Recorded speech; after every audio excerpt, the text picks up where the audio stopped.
Love thy neighbor. One of the greatest lessons I was soon to learn was love thy neighbor. This lesson would cause me to repeatedly question, is it actually possible to love the oppressor? How do you go about loving the beast of the wild who terrorize the night? I didn't know how this feat was to be accomplished, but I was going to have to make an attempt. According to many of my neighbors, I was trying to love the unlovable. I was told that those hooligans would never change. They are a lost cause. I could totally understand the bitterness and frustration many of the neighbors felt and showed towards the young guys on the block. These dudes were the cause of many sleepless nights. Then to make matters worse, by day they often rallied either in the alley or out in front of their house, which you could not avoid passing or leaving off the block. That whole scene stressed people out because they didn't want to see them. I'm going to be honest, passing those guys all huddled up in their gang colors was the hardest thing for me to do sometimes as well. Not because of fear or any impending danger, but mainly because I knew they were going to acknowledge me when I drove by. My long-standing relationship with them from the early days of the basketball court was not altered by the present teenage chaos. Each day when I drove past them while driving out the neighborhood like clockwork, they always spoke to me and acknowledged me. They always showed me respect. How could I not acknowledge them back? If they saw me out, they would come up to me and shake my hand. These so-called thugs who at times seemed to live by no rules at all, often bent the rules of their coolness and toughness to acknowledge me. What was really amazing to me was that often my so-called good neighbors weren't always in a sociable mood, yet the young dudes on the block never failed to greet me. It was the oddest experience because I knew I should have been angry and hated these guys like everyone else did, yet purely through our Father's grace, I seemed to somehow find a small pinch of compassion towards these guys. Sometimes my attitude towards them even confused me.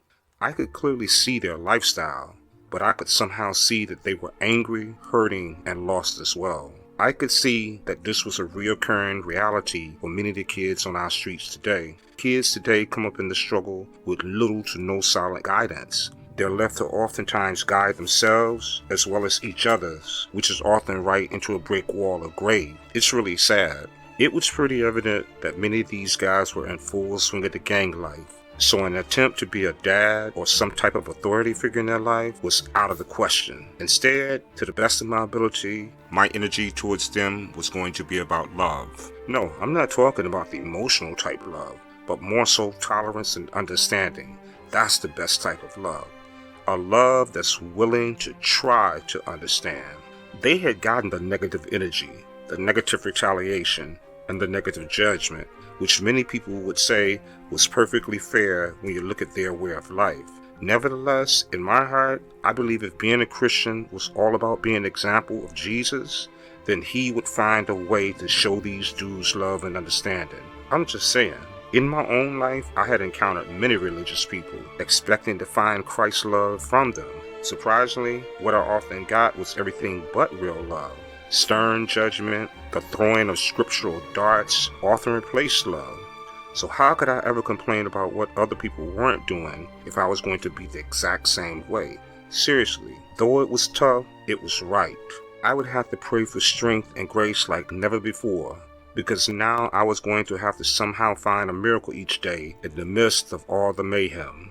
Jesus said, "Judge not according to good or evil, but judge righteously." This simply means that we must try to look deep beyond the momentary acts of good or evil to recognize that we are always looking at God's children. Yeah, I know that's tough, but it's the only way.